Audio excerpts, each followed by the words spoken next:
আসসালামু আলাইকুম, welcome back to my channel Zesty Cooking BD. বৃষ্টি হচ্ছে আর খিচুড়ি হবে না, তা কি হয়? তাই তো আমাদের আজকের রেসিপি খিচুড়ি আর গরুর মাংস ভুনা। খিচুড়ি হলে চাল একটু বেশিই নিতে হয়। আমি 3 পট চাল নিয়েছি আর 1 পট মসুর ও মুগের ডাল মিশিয়ে নিয়েছি। চালগুলো ভালোভাবে ধুয়ে নিয়েছি। এখন একটি প্যানে দিয়ে দিচ্ছি পরিমাণ মতো তেল, দিয়ে দিচ্ছি পেঁয়াজ কুচি। এখন একটু ভালোভাবে ভেজে নেব। খিচুড়ি কিন্তু অনেকভাবেই রান্না করা যায়, তবে আজ আমি খুব বেশি ঝামেলা ছাড়াই খুব সহজভাবে রান্নার চেষ্টা করছি। আশা করছি আপনাদের ভালো লাগবে। পেঁয়াজ বাদামি করে ভেজে নিয়েছি। এখন দিয়ে দেব আগে থেকে ধুয়ে রাখা চাল ডাল। এখন ডালে চালে কিছুক্ষণ ভেজে নিব। বৃষ্টি মানেই যে খিচুড়ি, সেটা আমার 3 বছরের ছেলেও বুঝে গেছে। বৃষ্টি দেখেই আমাকে বলছে, আম্মু তাড়াতাড়ি খিচুড়ি রান্না করো।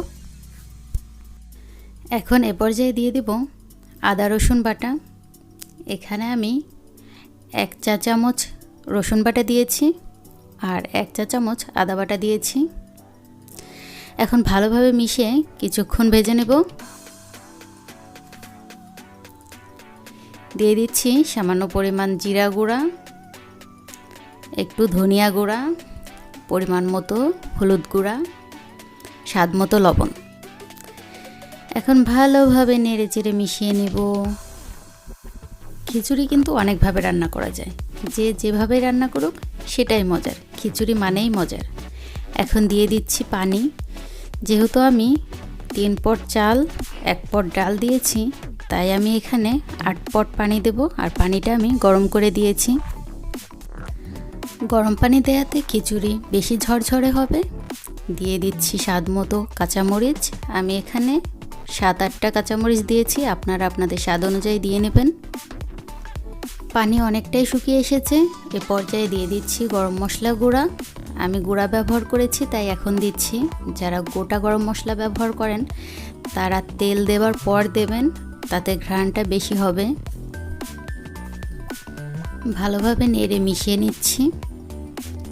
এখন ঢাকনা দিয়ে ঢেকে দেব আর হিটটা লো রাখতে হবে।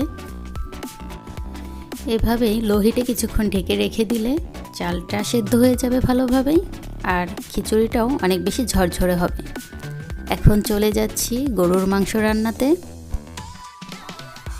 প্রথমে একটি প্যানে দিয়ে দিচ্ছি পরিমাণ মতো তেল। তেলটা আপনাদের পছন্দ অনুযায়ী দিয়ে নেবেন। আমি কম তেল খাই, তাই তেল একটু কমই ব্যবহার করি। এখন দিয়ে দিচ্ছি 1 কাপ কুচি করে রাখা পেঁয়াজ। যেহেতু গরুর মাংস, তাই পেঁয়াজ এখানে বাদামি করে ভেজে নেওয়ার কোনো প্রয়োজন নেই। মাংস সেদ্ধ হতে হতে পেঁয়াজ এমনিতেই মিশে যাবে। তাই পর্যায়ে দিয়ে দিচ্ছি আদা ও রসুন বাটা। এখানে আমি 1 টিস্পুন আদা ও রসুন বাটা একটু উঁচু উঁচু করে নিয়েছি।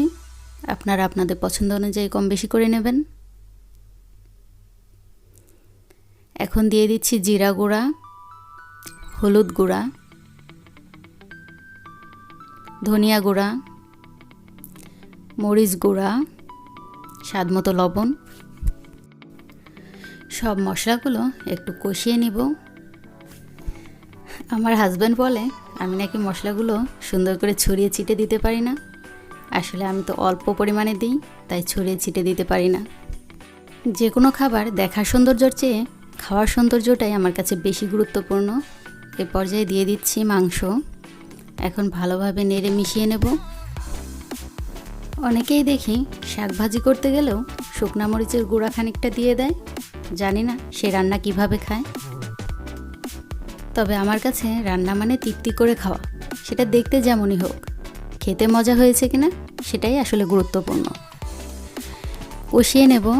আসলে গরুর মাংস কষাতে কিন্তু পানি দেওয়ার কোনো প্রয়োজন হয় না। কিছুক্ষণ ঢেকে রেখে দিলেই আস্তে আস্তে তেল ও পানি বের হবে। এভাবেই ঢেকে কিছুক্ষণ পর পর একটু নেড়ে দেব, যেন নিচ থেকে লেগে না যায়। আজ ভেবেছিলাম চুই ঝাল দিয়ে গরুর মাংস রান্না করব, কিন্তু বৃষ্টির কারণে দোকান বন্ধ হয়ে গেছে, তাই আর চুই ঝাল দিয়ে রান্না করা হলো না। তবে আস্ত রসুন দিয়ে রান্না করব।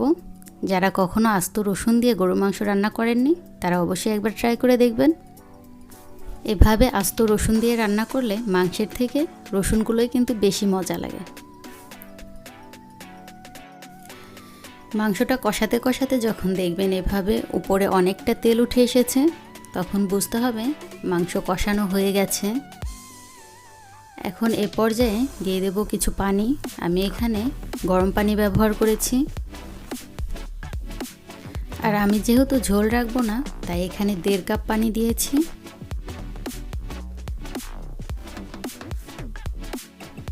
এখন এভাবে ঢাকা দিয়ে জাল করে নেব যতক্ষণ না মাংস ভালোভাবে সিদ্ধ হয়ে যায়।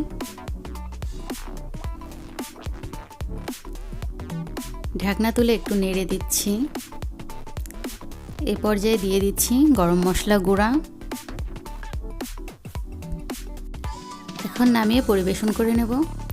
আর আপনাদের কাছে ছোট্ট একটা অনুরোধ, কেউ খাবার নষ্ট করবেন না। যার যতটুকু পরিমাণ খাবার প্রয়োজন ঠিক ততটুকু পরিমাণই খাবার নেবেন। আর খাবার নষ্ট করার আগে একটা কথাই ভাববেন, অনেকে হয়তো না খেয়ে আছে, ক্ষুধার যন্ত্রণা সহ্য করছে। আর আমরা যারা সুস্থ আছি, 3 বেলা খাবার পাচ্ছি, তারা আল্লাহর দরবারে শুকরিয়া জানাই, আলহামদুলিল্লাহ। এখন একটি সার্ভিং প্লেটে বেড়ে কিছু শসা, টমেটো, লেবু দিয়ে পরিবেশন করছি। কাঁচা মরিচ ও পেঁয়াজ অপশনাল, যাদের ভালো লাগবে তারা নিয়ে নেবেন। সবার জন্য দোয়া ও ভালোবাসা রইল। আর আমি ও আমার পরিবারের জন্য সবাই দোয়া করবেন। ভিডিওটি ভালো লাগলে রান্নাটি মনে মনে খেয়ে নেবেন। আসসালামু আলাইকুম, আল্লাহ হাফেজ।